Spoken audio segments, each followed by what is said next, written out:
Let's drift back. Not just a few decades, not even a few centuries, but far further, to a time when the very idea of money did not yet exist. Imagine a world where there were no coins, no bills, no numbers written in ledgers. A world where value was not counted, but carried on the back of a sheep, in a basket of grain, in the weight of salt gathered from the sea. Before we dive deeper, let me pause for a gentle moment. If this is your first time here, I would love for you to subscribe, so you don't miss the quiet journeys we take together through the softer corners of history. And please, leave a comment below. Tell me, where are you listening from tonight? Is it in bed, as you let your thoughts slow toward sleep? Or perhaps in the early morning, when the world is still hushed? I always enjoy seeing where these stories find their way. Now, back to the beginning of money. Picture a small community, thousands of years ago. Families living close to rivers, or wandering with herds across open land. Life was measured not in coins, but in survival. A good harvest meant safety. A poor season meant hunger. And when people wanted something from one another, they did not reach into a pocket, for there was nothing to take out. Instead, they offered what they had: grain for meat, wool for tools, a jar of honey for a bundle of dried fish. Barter, we call it now. A simple trade, one thing for another. But even then, a thought was stirring. A quiet, almost invisible question: how do we measure worth? Is a sheep equal to 3 jars of grain? Or 4? Is a polished stone blade worth more than a warm cloak? People began to wonder, and in that wondering, the seeds of money were sown. Think of the conversations by early fires. Someone holds out a clay pot, carefully made, its surface smoothed by patient hands. They want, in return, a share of the season's hunt. But how much meat is fair for one pot? Voices murmur, hands gesture. A compromise is found. And slowly, over countless such exchanges, patterns emerge.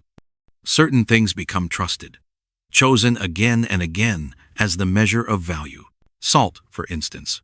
Imagine its grains, glittering in the sun, precious not just for taste, but for survival, to preserve food through long winters, to restore strength after labor.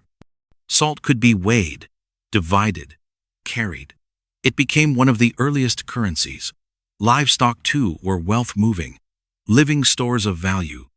A herd was not just food, but power, reputation, the very shape of one's future. And then there were shells, small, smooth, shining in the light. Cowrie shells, carried across seas, traded far inland. Easy to hold, hard to fake, beautiful to the eye. Across many lands they became a symbol of exchange, of wealth, of agreement. Picture hands passing them from one palm to another, a quiet rhythm of trade echoing through generations. What must it have felt like to first think of such symbols? To realize that worth could be stored in something small, portable, enduring. That a handful of shells could one day become food, or tools, or safety. It was more than trade, it was imagination, the birth of trust. And in that trust, money was born. Not coins yet, not metal stamped with faces, but the first steps toward the idea that value could live outside of the object itself. That worth could be carried, exchanged, promised. If you close your eyes, you can almost picture it. A small hut, smoke drifting from the roof, baskets stacked against the wall. Inside, 2 people sit together. One slides a small polished shell across the floor. The other nods, places a loaf of bread in its place. No words needed, only understanding. A trade made not in barter, but in symbol. Over time, this quiet idea grew. Villages became towns, and towns grew into cities. Markets formed, bustling and noisy. And in those markets, money took on new shapes. Metal, bronze, silver, gold, melted, hammered, stamped. A king's face pressed into a coin, a mark of weight, of promise. To hold that coin was to hold not just metal, but trust in the word of a ruler, the word of a people. But even long before those shining coins, the heart of the idea was already alive. That value could be imagined, carried, passed on. That one object could mean something beyond itself. And if you linger with that thought for a moment, it becomes almost soothing. Money, for all its complexity today, began in the simplest of ways. A gift of salt, a promise in shells, a sheep led by a rope from one herd to another. These small acts of trust, repeated across thousands of years, became the foundation of everything we now call economy. So tonight, as you drift toward sleep, think of those first exchanges. Think of the hands that offered and accepted. Think of the quiet invention of trust itself. For in the end, money is not only metal or paper, not only numbers on a screen. It is the ancient rhythm of giving and receiving, of believing in value, of building connection between people. And perhaps, in its own way, that story is as comforting as a fire in the night. Let us stay with this thought a little longer. Imagine the first marketplace. Not a grand bazaar filled with stalls, not yet, but a clearing, perhaps, where paths crossed. People came carrying what they had: baskets of grain, bundles of wool, clay jars, dried fish wrapped in leaves. They set them down, glanced at one another, and waited. The air filled with murmurs, with the sound of feet on soil, with the rustle of goods being shifted from hand to hand. There was no fixed price, no numbers to guide them, only the slow rhythm of conversation. One person offers 2 jars of oil for a length of cloth. Another shakes their head, adds a loaf of bread, nods in agreement. These were not just trades, they were negotiations of trust, of fairness. Each exchange carried with it a sense of balance, a memory of what had been done before. And slowly, certain objects began to shine with special weight, not in the literal sense, but in the way people thought of them. Salt, again, because it kept food from spoiling. Livestock, because it could grow, multiply, sustain. Grain, because it was both seed for tomorrow and bread for today. These things were more than goods. They were promises. They were stability. Picture a family storing grain in clay jars. Each jar sealed carefully, stacked in the corner of a hut. The grain was food, yes, but it was also wealth. A family with many jars could trade for what they lacked. A family with few might go hungry when the cold months came. Wealth, in this sense, was not yet coins or numbers. It was weight. It was volume. It was the quiet comfort of seeing full baskets and knowing tomorrow would be safe. And then there were objects chosen not for use, but for meaning. Bright stones, rare shells, gleaming pieces of metal. Imagine a traveler arriving from a distant coast, carrying cowrie shells strung on a cord.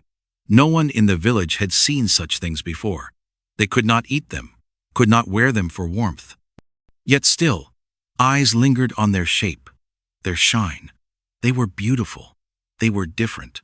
And because they were rare, they began to hold value. How curious, when you think of it, that people could agree, without words at first, that something so small, so useless in a practical sense, could carry worth. That a handful of shells could be equal to a cloak, or a jar of honey, or even a sheep. What was being exchanged was not only the shell itself, but the idea behind it, the belief that others too would accept it in turn. And so money was born not only from survival, but from imagination, from the willingness of many people to agree on a shared dream, that this thing, whatever it may be, can stand for value. If you close your eyes, you can almost see it. A small circle of traders at dusk, the sky fading to deep blue, torches flickering in the cool air, goods spread out on the ground, voices soft and steady. And in the center of it all, hands passing objects back and forth, grain for oil, wool for salt, shells for bread, each exchange simple, yet each one building a pattern, a memory, a rhythm that would echo for millennia. Even today, when we hold coins or bills, or even glance at numbers glowing on a screen, we are repeating that rhythm. We are carrying with us The same trust that began in those clearings, by those first fires, among those baskets of grain. As time drifted forward, the world of trade changed. People still bartered, still weighed the worth of grain against the warmth of wool. But slowly, another idea took root: metal. At first, it was not coins. It was simply lumps of bronze or silver or even gold, shiny pieces hammered flat, carried carefully, weighed carefully. Metal had a special quality. It did not spoil like grain. It did not wander away like sheep. It did not crumble like salt in the rain. Metal endured, solid, heavy, unchanging. A piece of silver was the same today, tomorrow, and the day after that. And because of that, it became trusted. Imagine a small marketplace in some ancient city. Sunlight glints on stone walls, voices rise and fall. The air filled with the smell of bread, with the cries of merchants. And now, instead of trading jars and baskets, some people carry little lumps of bronze. They set them on scales, balance them against weights, nod in agreement. No one eats the bronze, no one wears it, but all agree it is valuable. And then came the great leap: the coin. Picture a ruler, a king perhaps, or a city's council. They see that trade is growing, that people need something easier, something more universal. And so they take metal, melt it, pour it into small discs. On those discs they press a mark, a face, a symbol, an image of power. That mark tells everyone, this coin is real, this coin is trusted, this coin is ours. For the first time, money carried not only weight, but authority. To hold a coin was not only to hold silver, it was to hold the word of a kingdom. It was to trust not only in metal, but in law, in order, in the promise of rulers who declared, this is worth something, and as long as we reign, it always will be. And how remarkable that must have felt. Imagine someone in a distant market, days of travel from their home. They show a coin stamped with a king's image. The stranger across the stall sees it, nods, accepts it without question. No need for barter, no need to argue over the worth of jars or sheep. The coin speaks for them. The coin carries trust across miles, across strangers, across languages. Think of the texture of those first coins. Rough edges, sometimes misshapen but heavy in the hand. Cold at first, then warming slowly against the skin. Imagine the sound of them, clinking together in a pouch. A sound that must have felt new, curious, almost magical. A sound that would, in time, become the heartbeat of every marketplace in the world. But coins were never only about trade. They were also about power. A king's face stamped into silver was a reminder. It is my order that gives this value. It is my realm that makes this coin worth something. To spend it was not only an act of exchange, it was an act of belonging, of living under the same rule, the same system, the same shared belief. And slowly, money became more than survival, more than fairness. It became symbol. It became trust, made solid, power made portable, memory pressed into metal. If you sit with this thought for a moment, you can almost hear it. The quiet rhythm of ancient markets, the clatter of coins on wooden stalls, the murmur of voices, the rustle of cloth, the scent of spices drifting through the air. And beneath it all, the steady, patient story of money unfolding one coin at a time. As centuries turned, the weight of coins filled markets, treasuries, pouches slung at the belts of travelers. Silver clinked, gold gleamed, bronze carried its steady hum of trust. But carrying coins had its limits. They were heavy. They could be stolen.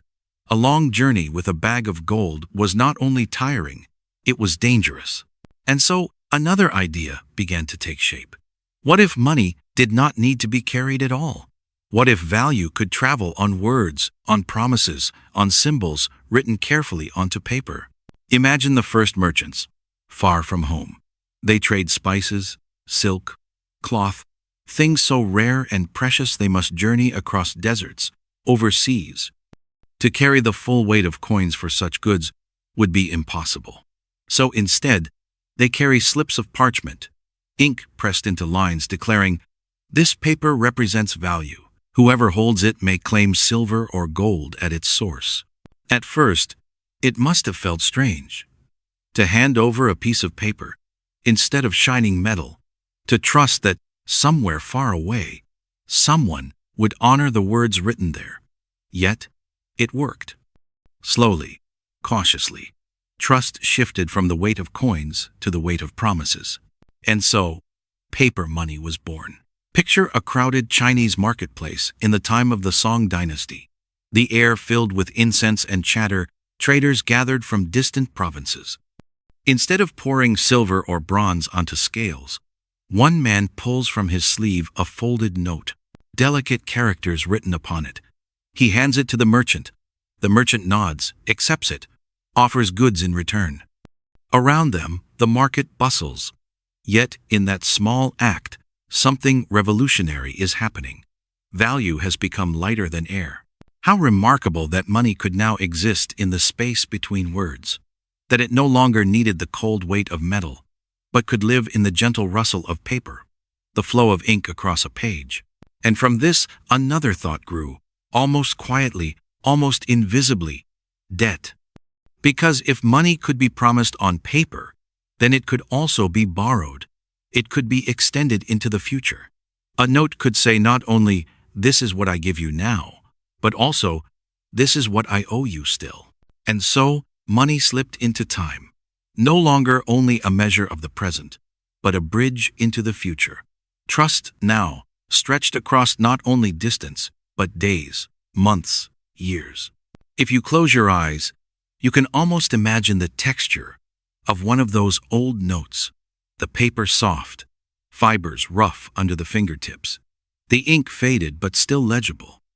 A promise, carried in a pouch, folded and unfolded many times, a reminder that value was no longer only what you held in your hand, but what others believed, remembered, and honored. And in this way, money became even more than trade, more than symbol, more than coin. It became story, a shared tale told not just between two people, but across whole communities, whole nations. A story written on paper, spoken aloud, carried forward like a current. Think of how softly revolutionary that was. A bag of coins could be lost, stolen, spent away. But a note, a promise, could travel much further, carried by trust alone. And perhaps that is why money feels, even now, almost like a dream we all agree to share. As paper money spread, another figure stepped quietly into the story: the banker. At first, he was simply a keeper, someone with a strongbox, or a vault, or even just a sturdy chest bound with iron. Merchants, weary from carrying heavy coins, left their gold with him for safekeeping. In return, he gave them a slip of paper, a receipt, declaring, "Your money rests here, safe, and you may claim it when you wish." It was a simple service, but slowly it became something more. For people realized that these slips of paper could be traded, passed from hand to hand, just as coins had been. If a merchant trusted the banker, then the banker's receipt was as good as gold itself. And so, the banker's promise began to travel far beyond his walls, turning into a new kind of money altogether. Picture an early European town. Narrow streets winding between timbered houses, the smell of bread and horses in the air. In a small building with shutters drawn, a man sits at a desk. Coins glint in neat piles before him, ledgers spread open, quills scratching across parchment. Outside, a merchant arrives, weary from travel. He does not carry a chest of gold, only a folded paper. He hands it across the desk, the banker nods, and in return, coins are placed into waiting hands. It must have felt almost magical. The paper, so light, so fragile, transformed back into solid weight, into gleaming metal. Trust had become alchemy. But then came the next step. Bankers began to notice that not everyone reclaimed their coins at once. Gold and silver lay still in the vaults, while notes and receipts fluttered through the town, through the markets, carrying value on their own. And so, bankers lent some of that wealth to others on paper, of course, creating money not from metal, but from confidence. And with that, money became even less visible. It became numbers in a book, lines written in ink, a credit extended, a debt recorded. No gold changed hands, yet trade continued. Lives were lived. Fortunes rose and fell. If you close your eyes, you might imagine the sound of those early banks, the scratch of quills in silence, the shuffling of paper, the faint jingle of a few coins set aside. Outside, the streets are noisy, but inside the walls, money itself is being transformed from something heavy and solid into something weightless, almost ghost-like, yet still powerful. And in this transformation, something profound took place. Money was no longer simply a tool of exchange. It became a system, an invisible web stretching across towns, kingdoms, and eventually the world. Think of how strange and delicate this must have felt to those who first lived it. To trust in words on paper, to live by numbers in a book, to believe that wealth could exist without being seen, without being touched. It was, in many ways, an act of collective dreaming, a dream that only worked because everyone chose to believe together. And so, step by step, money became less material, more abstract, less about coins in the hand, more about numbers in the mind. A sheep was once wealth, heavy and warm, bleeding in the night. A coin was once wealth, solid and cool in the palm. But now, wealth could be only a mark in a ledger, a promise, an agreement floating unseen in air and memory. And in that shift, the world began to move faster. Let us step back again, far before banks, before coins, before kings pressed their faces into silver, back to a time when money was not yet metal, but matter. When value lived in the weight of stones, in the shimmer of shells, in the everyday things people could hold and trust. Imagine an island in the vast Pacific. The sea glitters in the sun. Palm trees sway gently, and in the village square stands something enormous, a circle of stone, a disc taller than a man, carved carefully, with a hole in the center. This was money. Rye stones, they were called. Too heavy to carry, too large to move. And yet they were traded, their value recognized by all. If one family wished to give wealth to another, they did not roll the stone across the village. Instead, they simply declared, "That stone, once mine, now belongs to you." And the community remembered. The stone stayed in place, unmoving, but its ownership shifted, as surely as if coins had passed from hand to hand. What a gentle image, that is. Wealth not in speed, not in glitter, but in permanence. A stone resting quietly beneath the trees, everyone in the village aware of its story, its meaning. And it was not only stones. Far from islands, in other lands, shells became currency.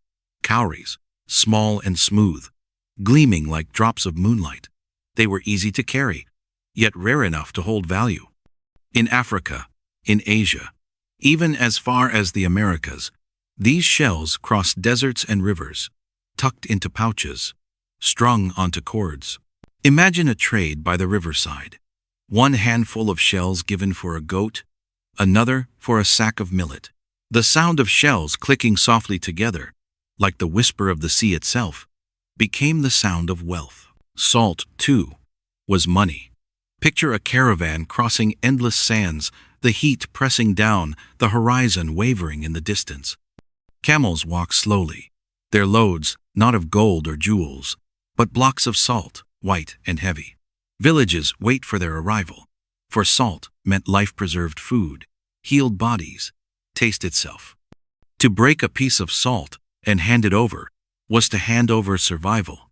Even today, we hear echoes of this in the word salary, born from the Latin salarium, payment in salt. And then there was livestock. A flock of sheep, lowing cattle, sturdy goats. They were walking wealth, wealth that could grow, multiply, give milk, meat, skins. To give a cow was to give not just food, but future abundance. Imagine a bride price paid not in coins, but in animals led gently on ropes, their bells ringing softly in the evening air. Each step of the herd a reminder. Wealth lives, breathes, and can grow. If you close your eyes, you can almost hear the sounds of these ancient markets. Not the clatter of coins, not yet, but the rustle of grain poured into baskets, the low call of cattle, the clink of shells, the silence of stone discs, standing eternal in the sun. And in all these forms, one thing was constant: trust. A community agreeing, together, that these things had worth, that a stone too heavy to move could still hold value, that a handful of shells from the sea could feed a family, that salt, shining like crystal, could be as precious as gold. How calming it is to linger here, in this beginning, to see money not as something abstract or hurried, but as something simple, physical, woven into the daily rhythms of life. To know that, before banks, before bills, before ledgers, people measured value in the things they could touch, taste, carry, and remember. The stones. Let us begin with the heaviest of currencies. Not coins, not gold, not jewels that fit in the palm, but stones. Vast, silent, immovable stones. On the islands of Yap, in the wide Pacific, wealth was not carried, it was carved. Rye stones, they were called. Discs of limestone, taller than a man, with neat round holes in their centers. They could not be slipped into a pocket. They could not be hidden away. Some were so heavy they took entire groups to move, dragging them across forests, loading them onto rafts, carrying them through waves. And yet, once placed in the village, they never needed to move again. Their presence was enough. Everyone knew whose stone was whose, and when wealth changed hands, nothing shifted but memory. Imagine the scene. The stone stands in the shade of a tree. Children play nearby. Chickens wander past. Two families gather. With a few quiet words, it is declared that the stone now belongs to another. The stone stays where it is, unmoving, eternal, yet its meaning has changed. All who pass it know, this is wealth, and it has a new keeper. There is a peace in that image, isn't there? Wealth as something steady, rooted, impossible to lose in haste. It did not glitter. It did not slip away. It simply remained, a silent reminder that value is sometimes nothing more than the stories we tell about what is ours. The shells. Now, picture another shore, far away. Here, the sea is the keeper of wealth. Cowrie shells wash onto beaches, small and smooth, their curved edges polished by waves. They glisten like drops of moonlight, like frozen pearls of the tide. People pick them up, string them together, pass them hand to hand, and soon these shells are more than ornaments. They are currency. Imagine a trader walking inland, a pouch of cowries at his side. He comes to a village where grain is stored in clay jars. He offers shells in exchange, and they are accepted not for their use, but for their beauty, their rarity, their promise. From Africa to India, from China to the islands of the Pacific, the cowrie carried value further than many metals ever would. Picture the sound of them, a soft clinking, like tiny whispers, not heavy like coins, but light, almost playful. And yet within that lightness, entire trades were made, entire lives sustained. A goat for shells, a day's labor for shells, a journey across rivers paid for with shells, gleaming in the sun. There is something soothing in that, too, the thought that the sea itself once minted money, scattering it freely, waiting for human hands to bend its beauty into meaning. The salt. Now let us follow the caravans. Across endless deserts, under skies that shimmer with heat, camels walk slowly, their loads not of gold or silver, but of salt. White blocks, cut from dry lakes, stacked high on weary animals. Step by step, the caravan brings them to distant towns. Salt was life. To preserve food, to flavor meals, to heal wounds. Without it, survival grew thin. And so, salt became money. Imagine a small village waiting for the caravan. The air is dry, the sun fierce, the land offering little but dust. And then, at last, the camels arrive. The villagers gather, eyes bright, hands ready. A block of salt is worth as much as a tool, as a garment, sometimes even as a life. To give salt was to give strength, to give safety through the harsh months ahead. Even the language remembers. Salary, from the Latin salarium, a payment once measured in salt. Even today, when we season our food without thought, we are touching the memory of a time when these crystals were wealth itself. Picture the crack of salt breaking under a hammer, the taste of it sharp on the tongue, the feel of it gritty between the fingers. Wealth not in shine or sound, but in taste, in need, in the most ordinary of miracles. Food kept safe another day.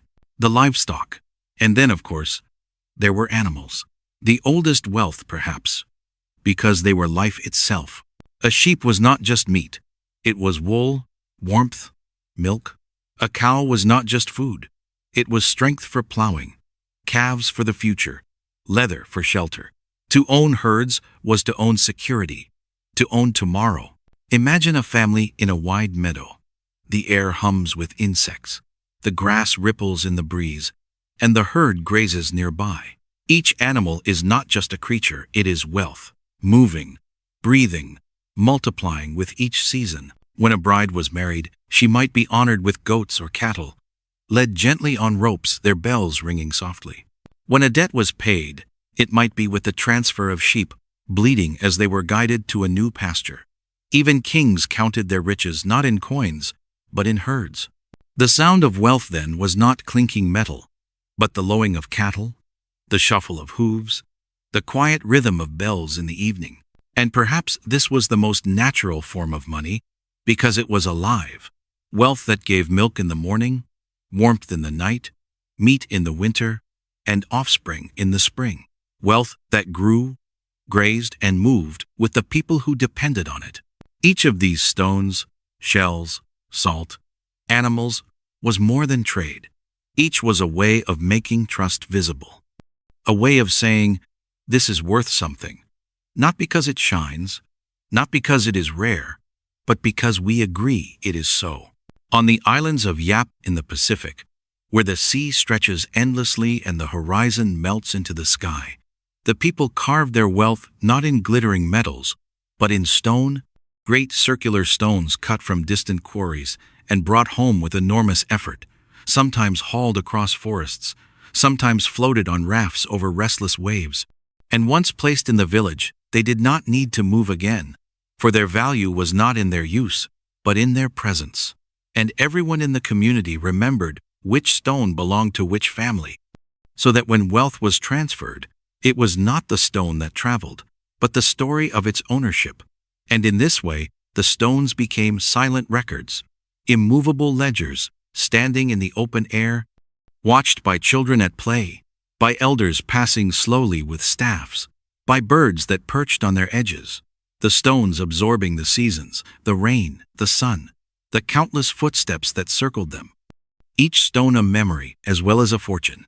And the quiet dignity of wealth was not in clinking coins, but in the knowledge that something vast and enduring had been entrusted to one's name. Far away from those islands, in lands where the tide washed small treasures onto sandy shores, people bent to gather shells, tiny cowries with their smooth, curved backs, their pale surfaces gleaming softly like drops of moonlight. And though they could not be eaten, though they could not shelter a body from cold, they carried a beauty that drew eyes and fingers, and soon their rarity gave them power. For a pouch of shells might travel farther than a sack of grain, crossing rivers, passing from one village to another, moving inland where the sea was only a story, and the shells themselves became tokens of faraway places, trusted because they were both delicate and enduring. And so in markets across Africa, Asia, and beyond, a simple handful of shells could be laid down in exchange for food, for cloth, for the promise of safety. And when people heard the gentle clicking of shells pressed together, They knew that value had changed hands, light as the sea breeze, soft as the rustle of reeds by the water's edge. And then there was salt, not the quiet ornament of shells or the grand immovability of stone, but the sharp, essential taste of life itself, carried across deserts in long caravans that shimmered beneath the heavy sun, camels swaying slowly under the weight of blocks cut from ancient lakes, each block a solid promise of survival. For salt preserved meat through the long months, drew flavor into food, healed the body when sickness came, and to give salt was to give life. And so villages awaited its arrival as eagerly as rain, watching the horizon until at last the slow shapes of the caravan appeared, bells clinking, dust rising in the heat. And when the loads were laid down, there was more than trade taking place. There was relief, a breath of security. For the sharp grains in their hands meant that food could last through winter, that families could eat with strength. And even today, the word salary carries the echo of those payments, once measured not in coins, but in salt, sharp on the tongue, gritty beneath the fingers, the taste of wealth lingering as plainly as hunger itself. And before all of these, perhaps alongside them too, there were the herds, the moving, breathing wealth of livestock, sheep grazing in meadows, cows lowing in fields, goats picking their way over rocky hillsides, each animal not just a body but a promise, for they gave wool, milk, hides, meat, and most importantly, they gave offspring, multiplying as the seasons passed. And so to own animals was to hold the future in one's care, and in many places a marriage was sealed, not with coins, but with cattle led gently on ropes, their bells ringing softly as they passed from one family to another. Each step a transfer of wealth as real as the jingling of gold, but more alive. And the sound of money then was not metallic but organic, the bleating of sheep in twilight, the muffled steps of cows returning to the pen, the sigh of animals settling on straw. And to measure a man's fortune was to count the herd grazing on the horizon, wealth scattered across the hillsides, lowing gently as the sky darkened, while families sat by fires, knowing that their tomorrow lived in the breath of those creatures. If we linger with these images, the stones that never moved, the shells light as whispers, the salt sharp and necessary, the herds alive with promise, we begin to see that money was never just about numbers, never just about clinking coins or glowing screens. It was always about trust and survival, about beauty and memory, about the ways in which people found certainty in a world that was uncertain. And each form of ancient currency carries not only its own story, but its own rhythm. And when we imagine them carefully, slowly, letting the details settle like dust in a sunbeam, we can almost hear those rhythms again, steady, calming, eternal. On those faraway islands, where the ocean seemed endless, and the sound of waves was the heartbeat of every day, the great stones rested in silence. They were not hidden treasures, not coins to be clutched tightly in the fist, but monuments standing openly in the village, tall circles of limestone carved from distant cliffs. Imagine the journey to bring one of these stones home. A group of men pushing together through thick jungle paths, the stone lashed to logs, ropes biting into shoulders, voices murmuring rhythmically to keep the group moving as the stone rolled inch by inch. And later, imagine it floating across the sea, balanced on a canoe or a raft, the waves slapping against its weight, the horizon endless, the thought of returning home with wealth too large to carry, filling the hearts of the men as they paddled. When at last the stone was placed in the village, its work was done. It did not need to move again, for its presence was enough. People walking past would glance at it, nod to themselves, remember its story. That stone belonged first to one family, then to another. A marriage was sealed, a debt was honored, a promise was fulfilled. The stone stood still, yet its meaning shifted, and the whole village carried that memory like a shared book written without ink. Wealth, in this world, was not hidden in vaults or counted behind closed doors. It stood in the open air, part of daily life, a silent witness to the passage of generations. Elsewhere, where the ocean brought smaller gifts, wealth shimmered not in stone but in shells. Picture a shoreline at dawn, the tide withdrawing, leaving behind glistening cowries scattered in the sand, their smooth backs shining faintly, each one small enough to slip into the palm, each one a piece of the sea itself. Children stooped to gather them. Women threaded them on cords, men carried them inland. They were light, almost weightless, and yet they traveled farther than herds or jars of grain could ever go. Imagine a trader deep in the interior, hundreds of miles from the nearest shore, opening a pouch and pouring out shells that gleamed like pale stars in the dim light of a hut. The villagers stared at them, touched them, weighed them in their hands, and in those tiny shells they felt the distance of oceans, the memory of tides. A goat might be exchanged for a cluster of them, or a sack of millet for another handful. The shells clinked softly, not like coins, but with a sound closer to whispers, as though the sea itself was speaking through them. They were delicate, beautiful, and yet, in their fragility, they carried a strange endurance, a trust that leapt across cultures and languages. To hold a cowrie was to hold a piece of the world beyond one's village, and that alone made it precious. And then, in lands far from the sea, value took on the taste of life itself, salt. Picture the long caravan winding slowly across the desert, the air shimmering with heat, the horizon trembling, the steps of camels heavy and patient. Each animal bore blocks of salt, cut square and bound in ropes, their white edges crusted with dust. The caravan crept forward day after day, the desert swallowing sound, leaving only the creak of leather, the jingle of bells, the steady crunch of hooves. In the villages that waited, people longed not for gold, but for those blocks of salt, because salt meant preservation. It meant food through the winter. It meant health in a body weary from labor. When the traders arrived at last, the blocks were lifted down, stacked in piles, and the villagers crowded close. Imagine the crack of salt as it was broken, the grains scattering on the ground, the taste of a pinch pressed to the tongue, sharp, cleansing, alive. To exchange salt was to exchange survival itself, and in that act there was no frivolity, only necessity. A man might give his labor, a woman her cloth, a family their grain, all for salt, because in its crystals lay the certainty of life continuing another season. Even the language remembers. Salary, salarium, the payment of salt. The memory lingers quietly in every meal we season today, a faint reminder that once those grains were counted like coins. And before stones, before shells, before salt, there were always animals, living, breathing, moving wealth. Picture a meadow in evening light, the herd grazing slowly, their shadows long across the grass. A family sits nearby, watching them, knowing that in each animal lies the fabric of their future. A cow can give milk, which feeds the children.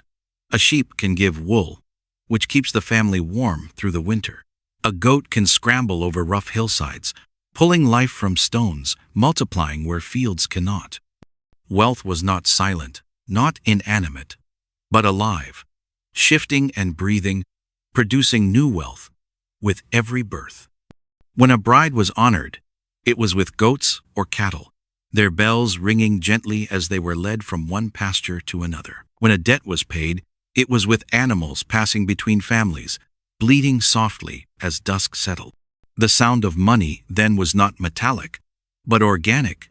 The lowing of cows, the rustle of hooves, the quiet rhythm of life itself. To measure fortune was to count not coins, but heads of cattle, not numbers on paper, but the strength of the herd stretching across the horizon. And in all of these stones standing silent in the village, shells whispering with the sea's voice, salt shimmering sharp as life, herds breathing in the dusk, we see that wealth was never just an object, but always a memory, a trust, a rhythm of survival shared across people.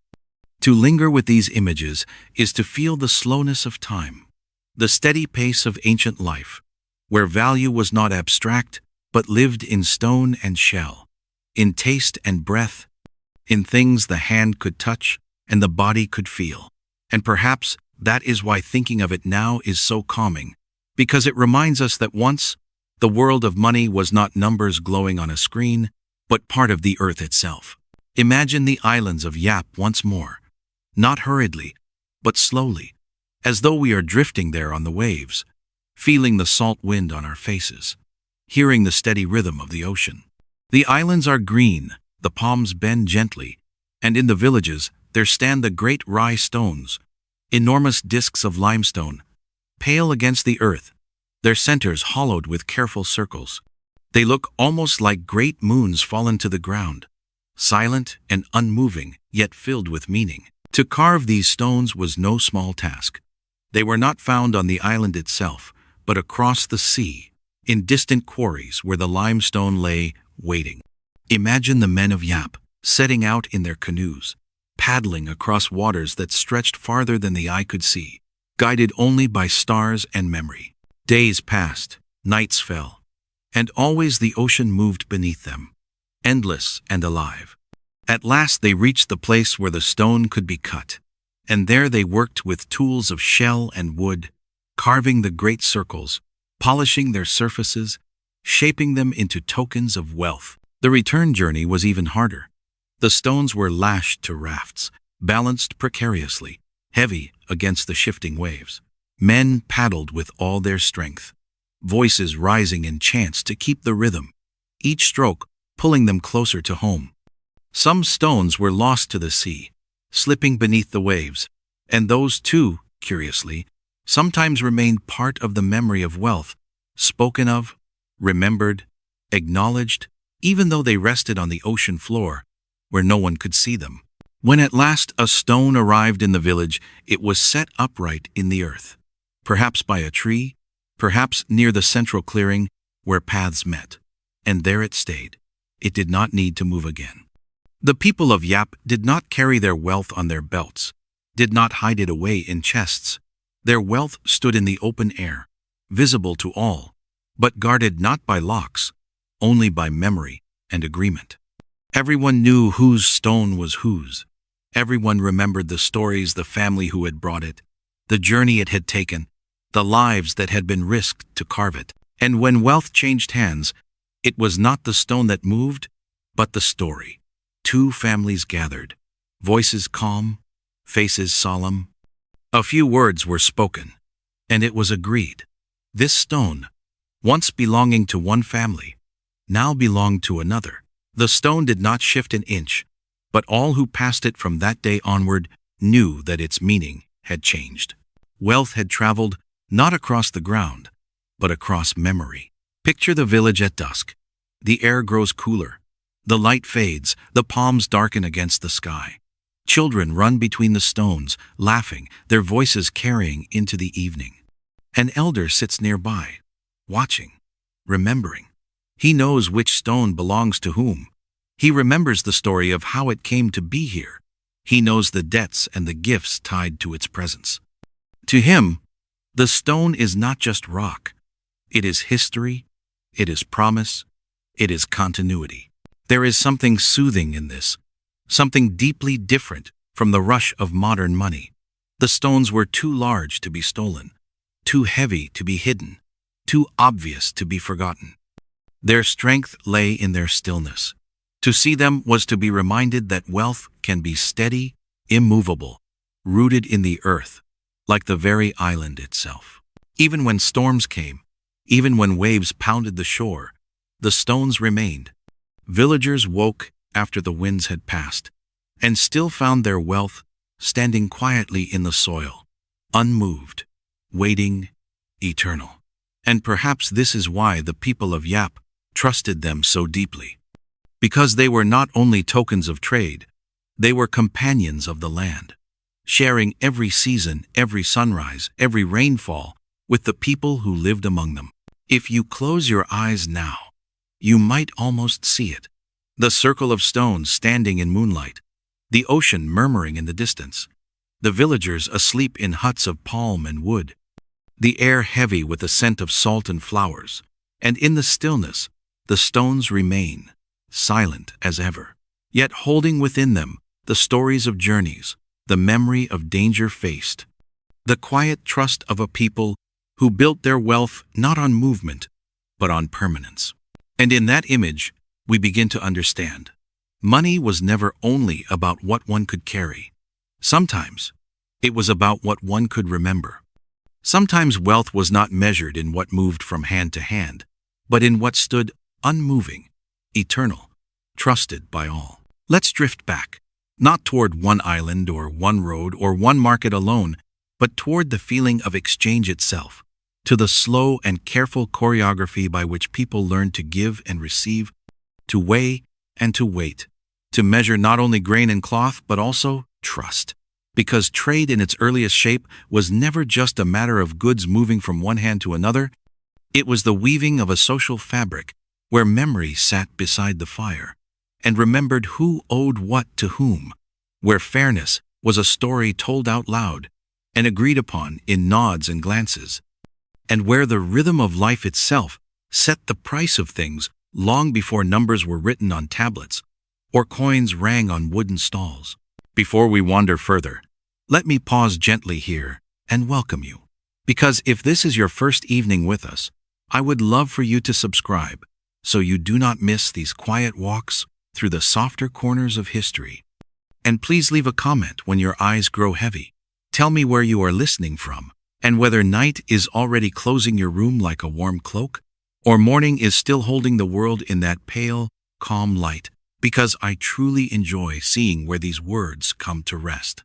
Now, let us return to the slow mechanics of trade, which began not with prices fixed in ink, but with conversations as long as pathways be, between villages, where someone came carrying what they had and someone else waited with what they needed, and between them there flowed not rules but patience, because barter was not a snap of fingers, but a careful negotiation in which people compared hunger with effort, time with distance, risk with relief, and they did it with their hands as much as their voices, lifting a jar to feel its weight, running fingers across wool to test its softness, tasting a pinch of salt, bending a tool to hear if the metal sang true. And although we call it the double coincidence of wants now, as if it were a problem to be solved, in those days, it was simply the way the day moved, a gentle puzzle settled by talk, and by memory, and by the willingness to meet halfway. In small communities where faces were familiar and seasons repeated themselves, trade was not always counted on the spot, because people kept tabs in the oldest ledgers of all, the minds of neighbors and the murmured record of the hearth, so that a sack of grain given after harvest might be balanced by a cloak given before winter, and a day of help in the fields might come back months later, when lambs were born and extra hands were needed. And sometimes these balances were settled publicly in feasts, where meat and bread and beer moved around the circle until debt seemed to disappear into the warmth of shared eating, and at other times they were settled quietly at doorways, with a nod and a basket left by the threshold just before dawn. When strangers met, and names meant little, trade learned to borrow strength from ritual. So process became conversations with form and shape, a slow dance of offer and counteroffer, the merchant naming a high number, not to deceive, but to leave room for honor, the buyer answering lower, not to insult, but to show knowledge, and the two moving closer like boats tacking toward the same harbor, until both felt the tide turn at the same moment, and the exchange was made. And if words were not shared because tongues differed, then hands and objects spoke for them, with silent trade. In some places, where one group would lay down goods and step back and wait, and the other group would approach and lay down what they considered fair in return, and then step back as well. And this might go on for hours, like the slow breathing of the forest, until both sides felt the balance rest. Because trust needs scaffolding, trade built small inventions around itself, and the first were not coins but standards, baskets of known volume, stones of known weight, Cords knotted to a length agreed upon, measures that turned arguing into simple checking, and then tokens made of clay to stand for jars and flocks and work, sealed inside little clay envelopes, so that a promise could travel without being opened, and later tallies cut into wood and split down the middle, one half for the giver and one half for the receiver, the jagged grain proving that the two belonged together. And with these tools, the marketplace learned to be larger than a single morning, and wider than the reach of a single voice. Trade also learned to travel, stretching itself along rivers that carried boats like fallen leaves, along racks beaten by hooves and footsteps, along coastlines where sails stitched the horizon to the water. And as distance increased, so did risk. So caravans gathered as communities in motion, not only for safety from thieves and storms, but for the comfort of company, sharing fires and stories and news of road and weather, while waystations and inns and caravanserais became the lungs of long-distance commerce, places where animals could rest, and goods could be counted and oaths could be made again, because the farther a promise traveled, the more it needed the shelter of witnesses, and temples and councils and elders served as those witnesses, lending their names so that a receipt or a pledge meant something even when the original hands were far away. In towns that woke on market day like a hive opening its many doors, trade organized itself around time as well as space, because the year itself was a calendar of exchange, harvest bringing grain into the square, like sunlight poured into sacks, shearing turning to wool and then to cloth as the months cooled, fish and salt surging when winds favored the boats, metalwork and pottery flowing steadily like a quiet stream. And perhaps once or twice a year, great fairs opened, like temporary cities within cities, where local prices met distant prices and the world discovered its own size in the difference. And there, brokers appeared, not to trick, but to translate, moving among stalls and tongues and customs, and smoothing the roughness of distance with knowledge, and with the thin, invisible threads of relationships they had spent whole lives weaving. Because trade is a conversation with uncertainty, it learned to price time and hazard as well as wheat and wool. So the cost of a thing included the storm that did not happen, and the thief who did not appear, and the illness that spared the oxen. And to lower that cost, people invented shared protection, guards hired by many sellers at once, guilds that stood behind the work of their members, marks and seals pressed into wax or clay so that a customer could trust the hand they did not know. And when disputes rose, they were not always settled by force, because arbitration and oath and the careful listening of elders were cheaper than broken carts and closed roads. And so the law of trade in many places was simply this: make it work and let both sides sleep that night. It is easy to imagine that trade was always hard and sharp, but much of it rested on courtesy as practical as a rope, greetings that opened doors, tea poured before prices named, bread shared before the weighing began, hospitality not as decoration but as lubricant, because a well-fed guest haggles more gently, and a traveler who sleeps safely returns next season. And in this way, good manners became a kind of small currency, stored in memory, and paid back with better terms and quicker help, and news given early enough to matter. And so the market and the village and the road were not three separate worlds, but one long room, where people passed one another again and again, and learned to recognize footsteps even before faces came clear. Over time, the shapes of this conversation changed its tools, but not its heart, because even when metal was stamped and paper was printed, the principle remained that value moves best along paths of trust, that a fair measure saves 1,000 words, that a price is a place two people agree to meet, and that distance is a cost the community can lower by sharing risk and information. And if you listen closely, you can still hear the old rhythm beating under the noise of modern commerce, the counting by touch and not only by sight, the weighing of character alongside the weighing of goods, the breath between offer and reply, where both sides search for the feeling that says, yes, This will do. This will let both of us go home with our heads light and our sleep untroubled. So, when we ask how trade was conducted in principle, the answer is not only scales and measures and routes on maps. The answer is gatherings and greetings, is memory and ritual, is seasons and distances folded into talk, is fairness practiced often enough to become habit, is risk shared widely enough to become background, and above all is the human willingness to believe together that exchange can be a form of kinship rather than a kind of war, that buying and selling can be forms of care as much as of calculation, and that a market, when it works, is simply a place where strangers rehearse the art of becoming slightly less strange. And now, as your eyes soften, and the words begin to blur at the edges like a path in evening light, let this thought settle a little deeper. That trade began as a way to make tomorrow easier than today, and to make neighbors out of distances.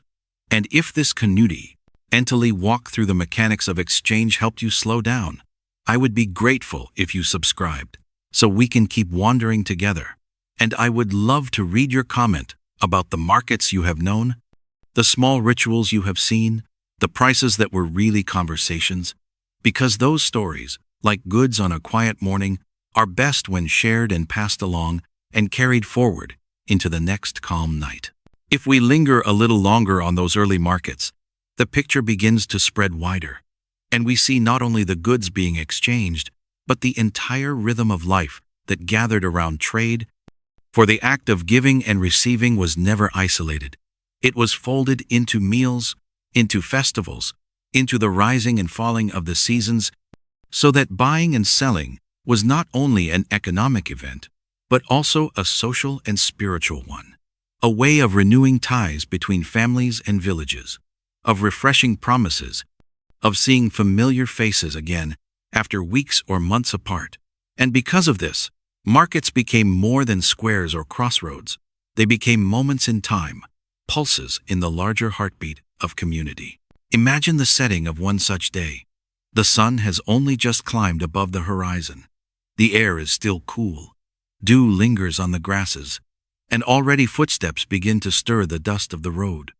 People walking slowly, leading donkeys or oxen, carrying baskets balanced on shoulders, the sound of wooden wheels groaning softly as carts roll toward the center of the settlement.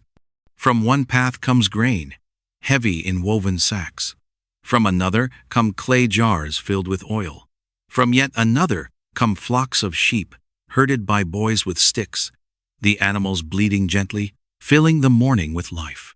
As the paths converge, the quiet of dawn becomes a hum, and that hum becomes a murmur, and that murmur slowly turns into the low, steady music of the marketplace, voices overlapping, greetings exchanged, goods set down, hands brushing as they are offered for inspection. The negotiations are not rushed, for haste was never the friend of fairness.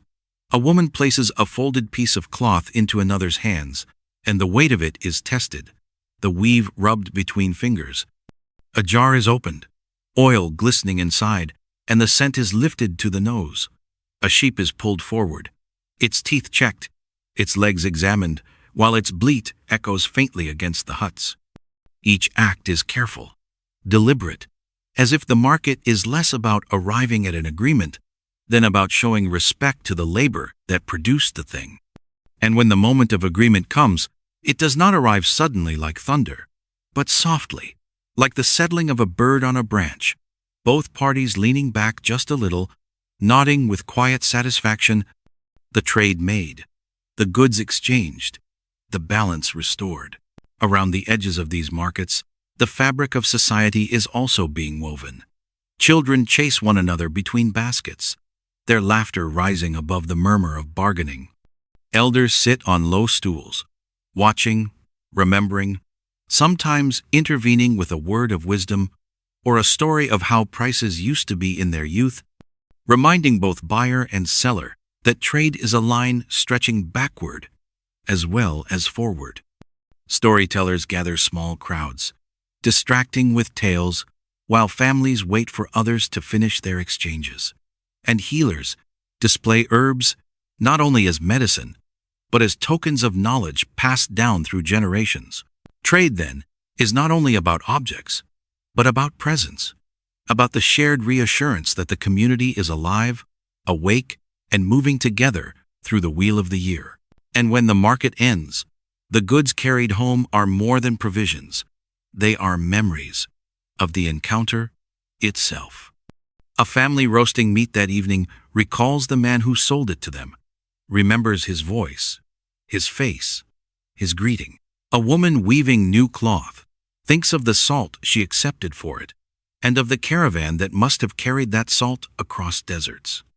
A child chewing sweet fruit thinks of the shells his father traded away, wonders at their strange gleam. In this way, each meal, each garment, each tool becomes a story of connection, and those stories are what bind the days together into something more than survival. It is worth pausing to notice how deeply these exchanges shaped time itself. Because trade was often seasonal, tied to harvest and shearing, to fishing and to caravans that could only travel when roads were passable and rivers calm. People lived by the rhythm of exchange as much as by the rhythm of planting and reaping. The market was the measure of the month, the fair the measure of the year. Even festivals grew around these gatherings, because where people met to buy and sell, they also ate together, danced, sang, and prayed. The economy of survival became the culture of belonging, and trade was the thread that wove them into one cloth. And so, when we ask how trade was conducted in those first ages, the answer lies not only in objects, but in the slow grace of the process itself, in people rising early and walking dusty roads, in greetings spoken again and again, in goods examined carefully with eyes and fingers, in bargains made with patience, in meals shared after business was done, in memories carried home like invisible goods that weighed nothing but lasted longer than stone or salt or cloth. If we let the image of the village market fade like embers at the end of the day and lift our gaze toward the horizon, we begin to see another shape of trade altogether. For not all goods could be found nearby, and not all needs could be met within walking distance. And so people learned to carry value across distances so vast that the journey itself became part of the cost. And in this way, the great caravans were born, moving threads that stitched together lands that otherwise would have remained strangers. Imagine such a caravan beginning at dawn. In a town already known for its merchants, the animals assembled in the square, their breath steaming in the cool air, their loads carefully balanced sacks of grain, bundles of cloth, skins of wine, blocks of salt, jars sealed with wax. Men in long robes move among them, tightening ropes, adjusting saddles, speaking to one another in low voices, each detail checked again and again, because on the road, even small carelessness can grow into disaster. And then the caravan moves, slowly at first, hooves striking the earth, bells ringing in uneven rhythm, a line stretching across the plain like a slow-moving river.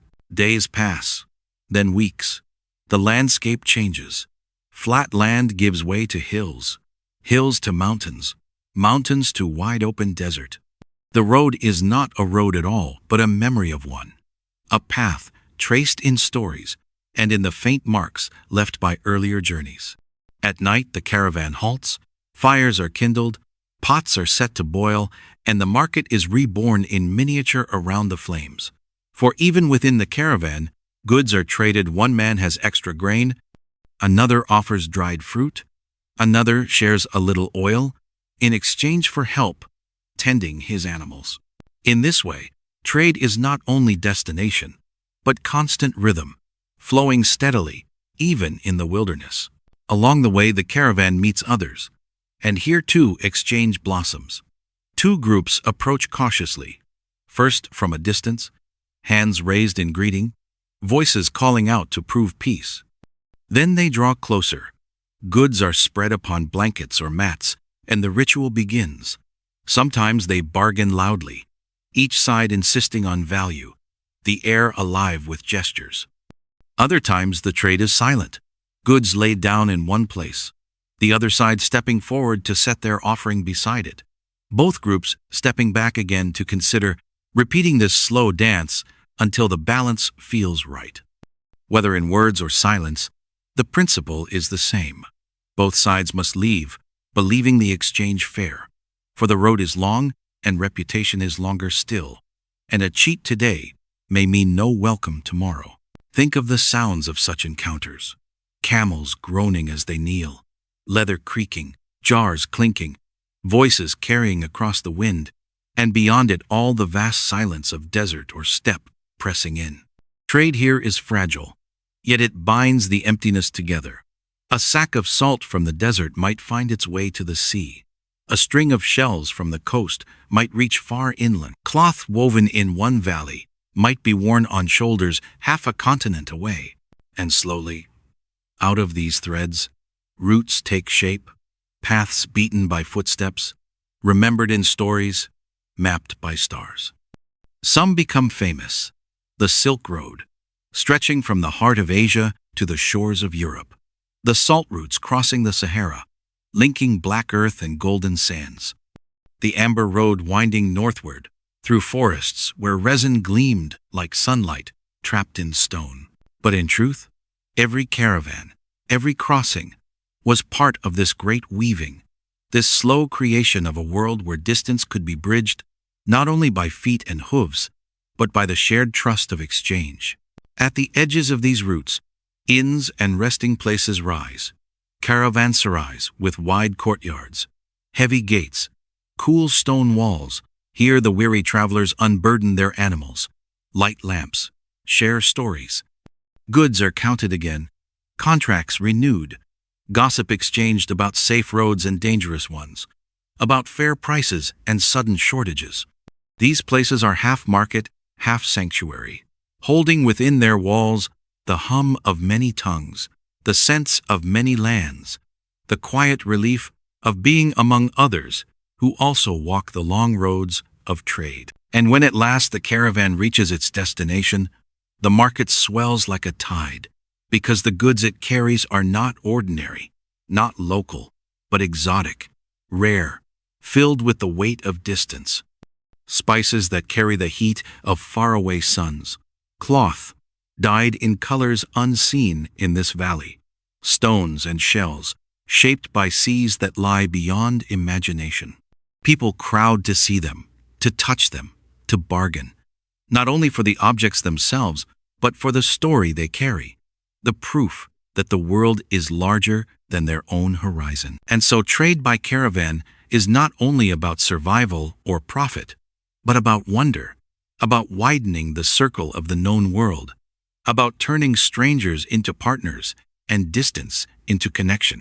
Each step of the camel, each night of the campfire, each bargain struck in a desert clearing, was part of the long weaving of humanity into a single fabric, a fabric made of goods and stories, promises and trust, risk and reward, a fabric that still stretches quietly beneath the bustle of modern markets today. Imagine the Sahara, endless and shimmering, a sea not of water but of sand, rolling dunes like waves frozen in motion, the horizon blurred with heat. Into this ocean of silence moves the caravan, a long thread of life stretched across emptiness, camels stepping one after another, their feet pressing softly into sand that yields and then smooths itself again, as though the desert were swallowing every trace. The loads on their backs are heavy blocks of salt, cut from distant mines, white and solid, stacked carefully, roped tight against the sway of the journey. Each block is more than a simple crystal. Each one is survival, because salt preserves meat, keeps food safe, gives strength to the body when heat and labor drain it. To carry salt across the desert is to carry life itself, and so the caravan moves with patience, for every step is a step in the long arithmetic of survival. The sun rises high, and the heat presses down like a weight. Men walk wrapped in long cloths, faces hidden, eyes narrowed against the glare. The camels sway, their bells clinking softly, a sound that repeats again and again until it becomes the heartbeat of the road. No one hurries.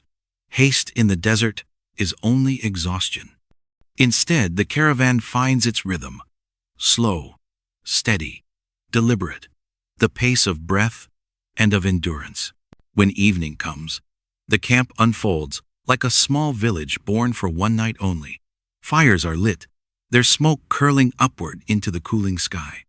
Mats are spread on sand, and the goods are set down carefully, not as wares to be sold, but as burdens to be counted again, checked for safety. The men gather around the flames, bowls in their hands, sharing food, pouring water, speaking in low voices that drift across the night. And in these hours, the market lives in miniature. For even here, trade continues.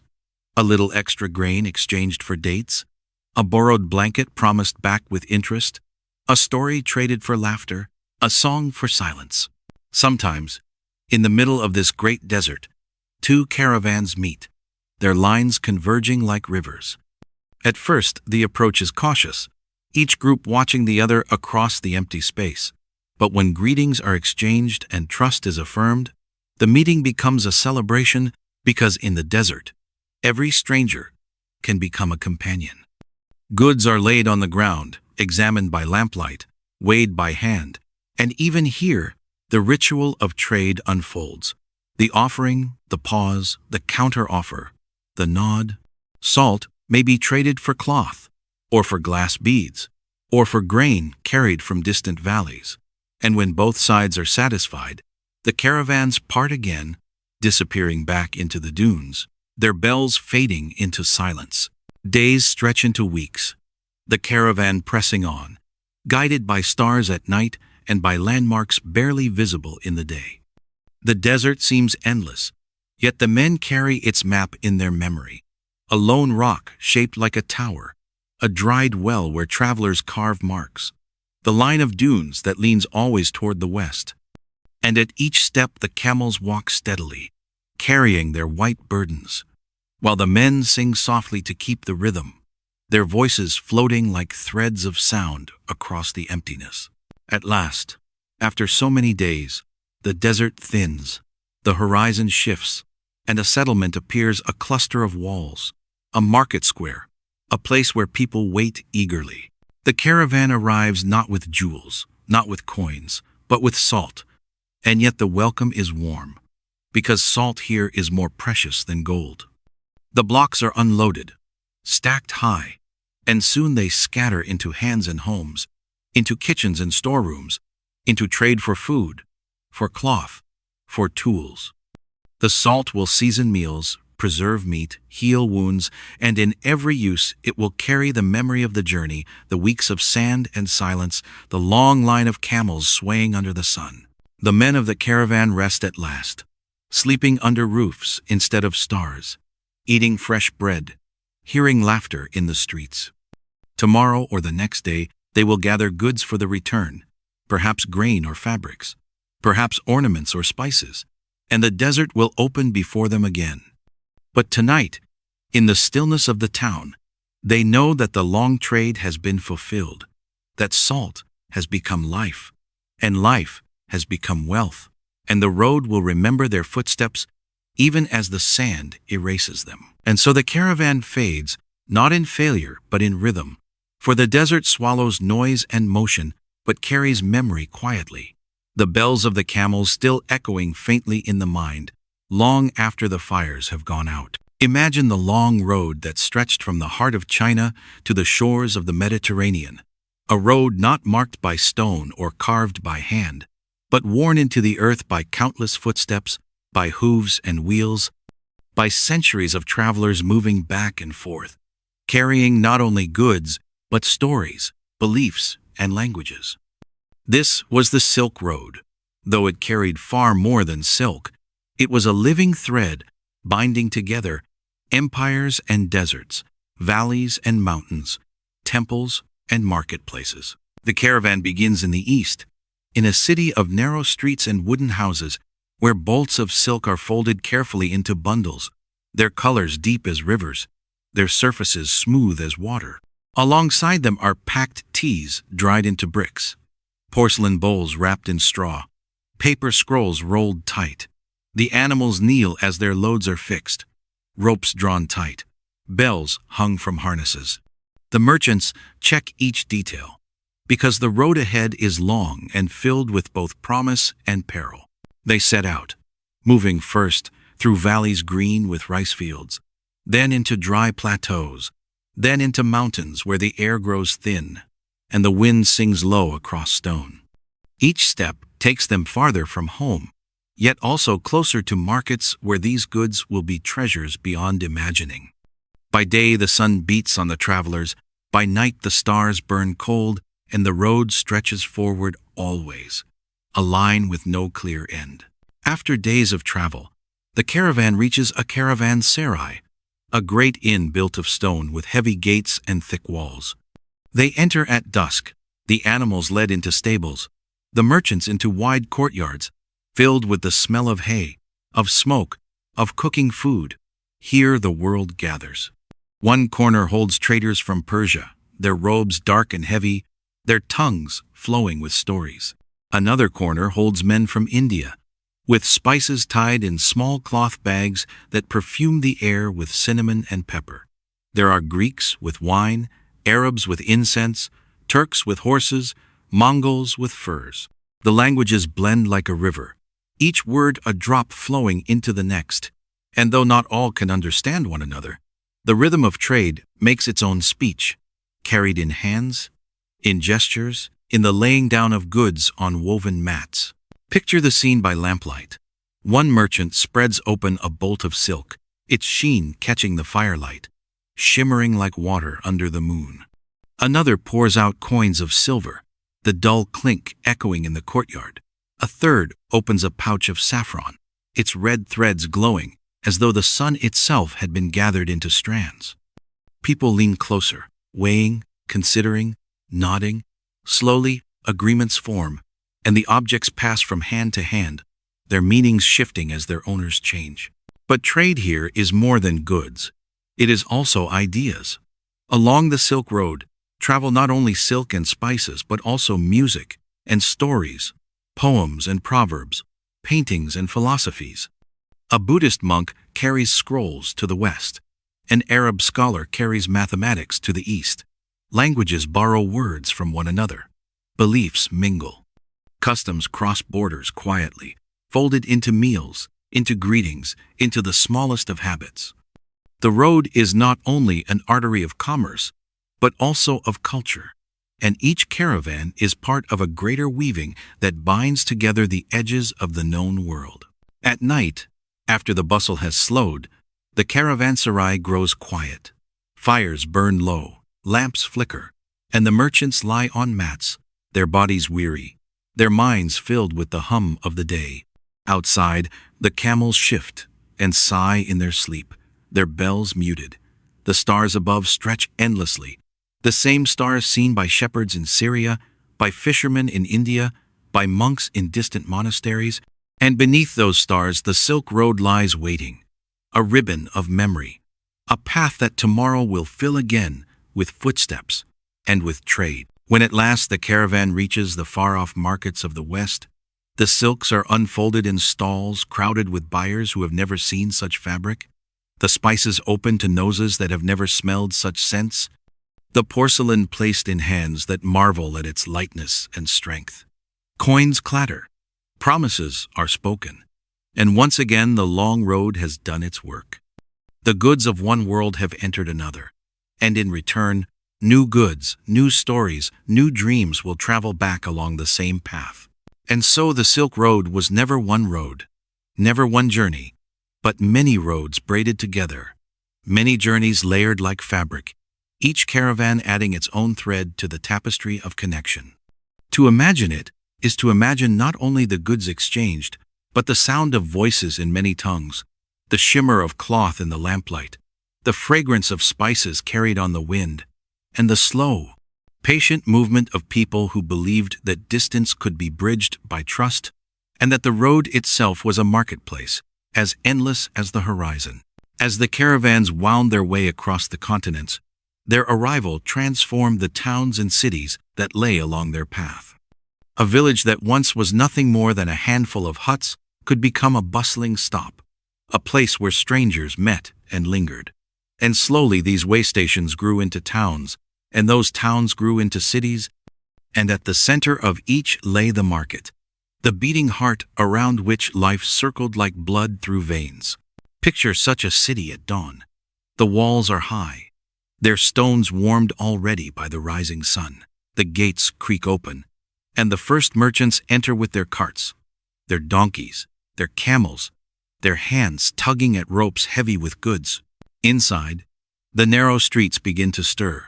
Shopkeepers sweep their thresholds. Bakers slide bread from their ovens, the smell drifting like a soft promise through the air. Children chase each other, darting between stalls being set up. Bit by bit, the marketplace awakens. The stalls themselves are like a patchwork quilt. One is stacked with jars of oil that gleam in the light, another with fabrics folded in bright layers, another with baskets piled high with fruit. Spices lie in small heaps, red and gold and brown, their scents sharp and sweet, filling the air with a perfume so thick that even after leaving the market, a traveler carries it in his clothes for days. Metal workers hammer at their tools, the ringing sound marking the hours as surely as bells. And into this great hum come the caravans.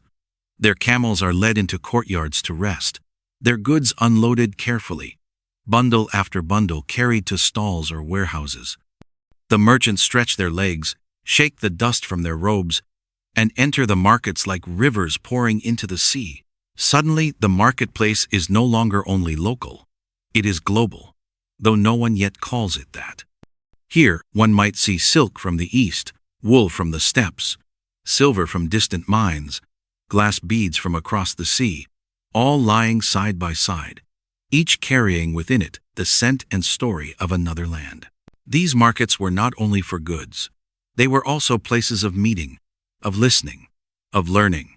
News traveled along with trade. A man from Samarkand might bring not only cloth, but also word of war or peace beyond the mountains. A traveler from Damascus might arrive with not only spices but stories of strange inventions, of new laws, of rulers never heard of before. And so the marketplace became a school as much as an exchange, a place where knowledge itself was traded in fragments, piece by piece, like coins of conversation. Over time, cities learned to organize this flow. Great covered bazaars were built, their roofs arching high, their passages long and winding like rivers under stone. Here the sun did not burn, the wind did not scatter, and trade could continue through all seasons. Stalls lined the arcades, each one narrow but deep, a cave of color and sound. Buyers strolled slowly, stopping to finger fabrics, to smell spices, to weigh coins in their hands. Sellers called out in many tongues, gestures filling the gaps where words failed. The air was thick with the press of bodies, with the jingle of scales, with the laughter and protest of bargaining. And around these bazaars grew the quarters of merchants. Warehouses rose, heavy with locks, storing grain, wool, porcelain, tea. Inns lined the streets, their courtyards filled with animals and travelers. Whole neighborhoods belonged to guilds, traders of silk here, traders of leather there, each with their own customs, their own protections, their own agreements with rulers. In some cities, great caravanserais stood like fortresses, their walls enclosing safety, their courtyards echoing with voices in 10 languages. To step inside was to step into the world itself, folded small within 4 walls. These markets shaped not only cities, but civilizations. A ruler who controlled a great trading city controlled not only wealth, but influence, because merchants carried news and culture as easily as goods. Cities became famous not only for what they produced, but for what passed through them, for the weight of the road that flowed like a river through their gates. And just as rivers enrich the land they touch, so too trade enriched these places, filling them with art, with learning, with new ideas. Mosques and temples rose, schools and libraries flourished, musicians and poets found patrons among wealthy traders. Yet for all their grandeur, these markets were still grounded in the simple human act of exchange. one hand giving, another receiving. The quiet nod when a bargain was struck, the shared smile when both sides felt the balance was fair. Beneath the noise and color, beneath the wealth and power, the same ancient rhythm remained, the same rhythm that had once passed shells along a river bank or stones across a clearing. And when evening came, the market slowed, shutters closed, lamps lit. Merchants counted their coins, tied their bundles, carried their goods back to inns or homes. The air grew cooler, quieter, though in the narrow alleys voices still echoed, deals still whispered, promises still made for the next day. And the city slept, but lightly, for even in dreams its heart beat with trade, with the memory of footsteps on stone, with the promise of another market day to come. The day begins long before the sun fully rises. In the cool half-darkness of dawn, when the air is still soft and the streets are quiet, the first merchants stir from their mats. The sky is pale, the stars just beginning to fade, and already the market begins to awaken. Shopkeepers sweep the dust from the stone in front of their stalls.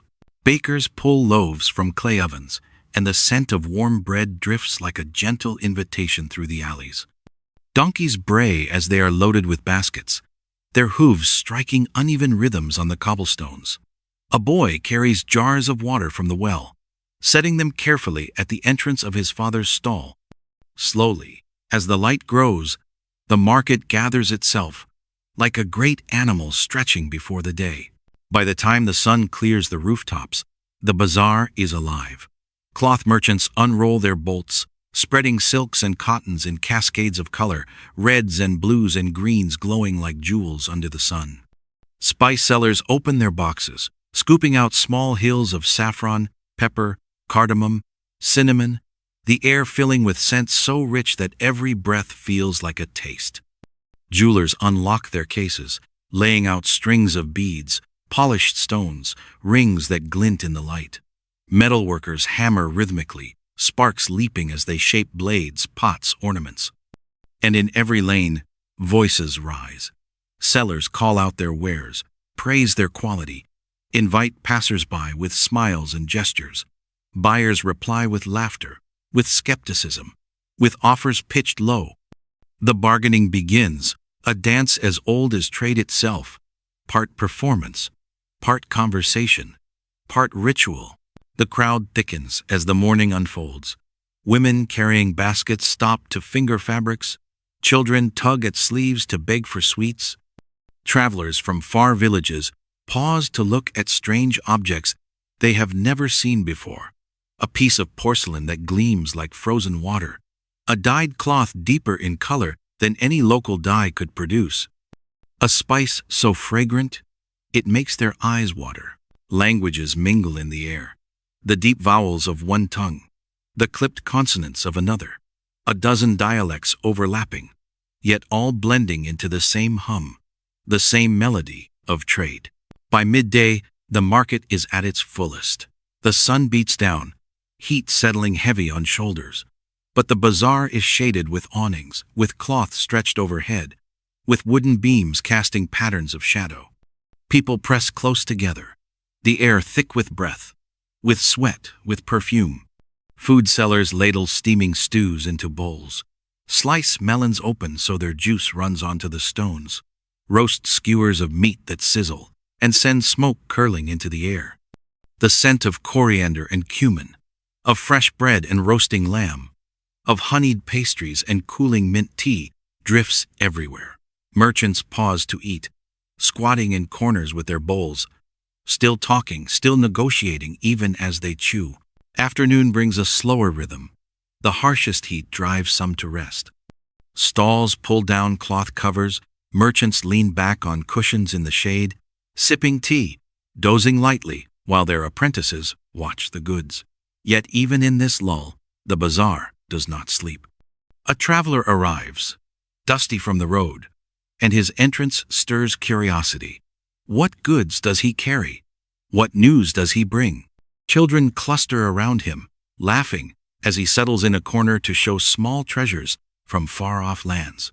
The market breathes in and out, never truly still, like a body resting but alive. As the sun begins to fall, the market wakes again. The heat softens, shadows grow longer, and people return. Musicians gather at corners with drums and flutes, their music weaving through the crowd, turning the bazaar into not only a place of trade, but a place of celebration. Dancers step lightly, children clap their hands, and even weary merchants smile, tapping their feet to the rhythm. Deals are made quickly now. The last goods of the day sold at lower prices, the bargaining brisk, voices rising above the music and the laughter. Evening comes, lamps are lit, the market glows. Stalls shine with oil lamps, their flames trembling in the breeze, reflected in brass pots, in silver jewelry, in glass bottles filled with colored liquid.